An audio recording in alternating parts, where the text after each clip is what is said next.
Hey, folks, welcome back. You made it. This is the third and final segment of our interview with Woody Waters, one of the founders of reference-based pricing. Without further ado, let's get into it.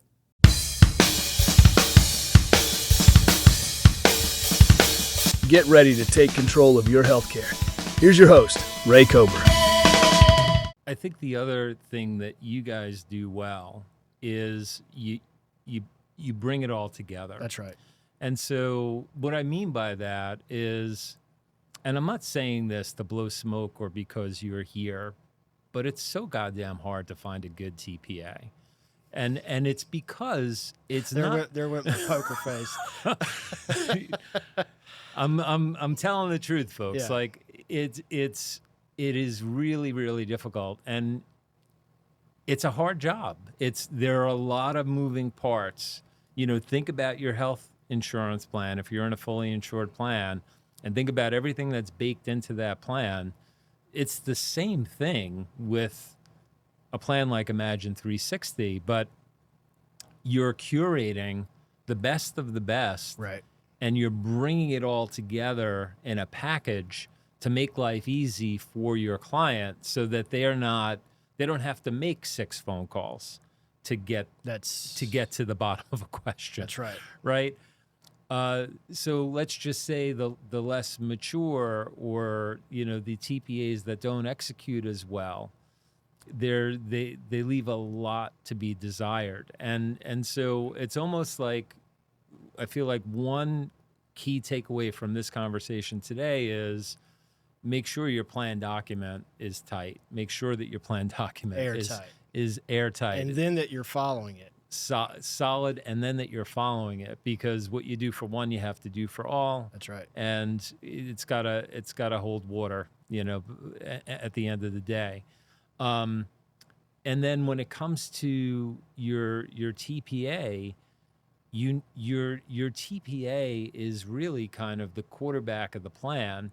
And if they're not on their A game and they're not bulletproof, you're in for a rough ride. That's unbelievably true. And so Yeah. you may have been headed here, and if I'm going the wrong way, I apologize. But now you're on the fundamental reason we wanted to acquire TPAs. And so everything you just said about the necessity of a TPA and being a quarterback, it's spot on.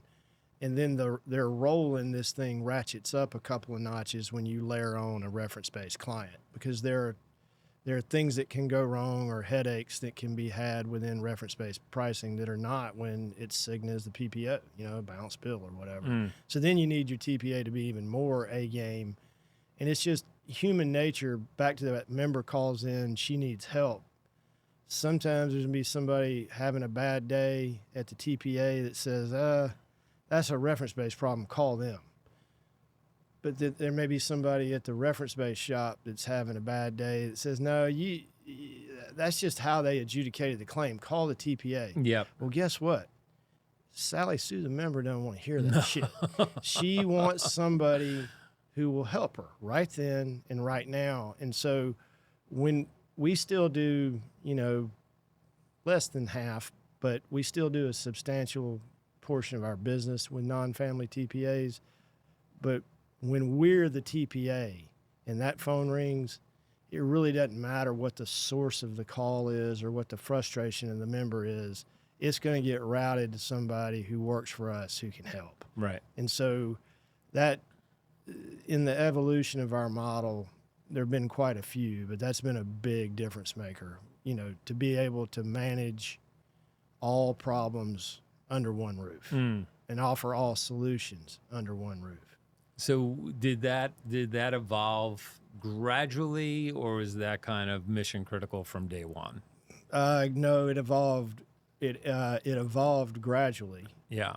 But it also did hit a tipping point at which it became mission critical because of concentrate. Just like not every group will buy reference-based pricing, and not every broker will sell it. Not every TPA will do it at all, and even fewer of them will do it well. And we reached a point, maybe we were doing business with 12 or 15 TPAs, but 90% of our business was concentrated with like 4. Mm. You know, 1 was off the market already, maybe 2 were off the market already, and we realized we need to own 1 before we can't get our hands on our own book of business here. Mm. Yeah. Well, and then there's all the business reasons I just described to have 1 anyway.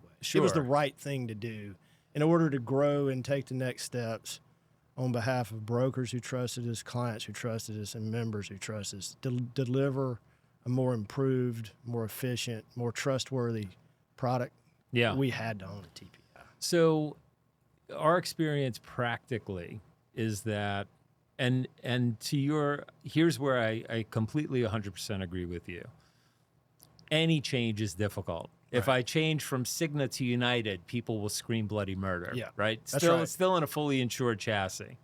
So if, depending upon where a client is at, maybe they're level funded in an ASO arrangement with a carrier, and now in comes Imagine360.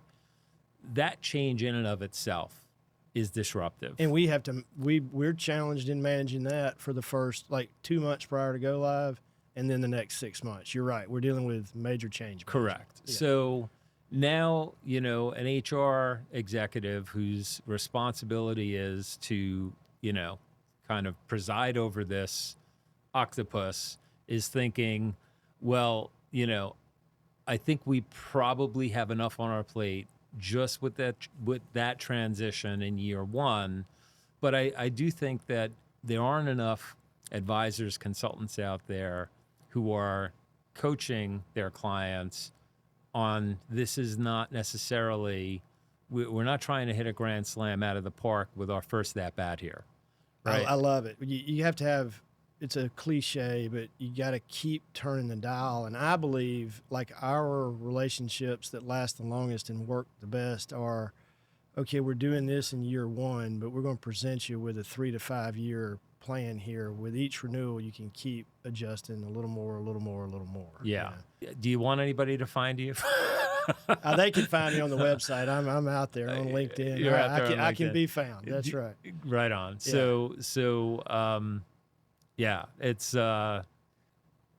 really been a pleasure having you. I appreciate it, Ray. It's been good to be here. No, for sure. So Imagine360.com is the website. It is. Imagine360.com. Don't bother Woody. No, that's not true.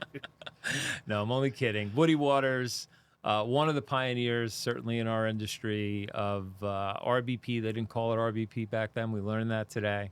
But really appreciate you taking the journey, being with us, educating our audience. And until next time, folks, love always. Take care. All right, that's a wrap. Hit like, follow, and subscribe, and we'll catch you next time.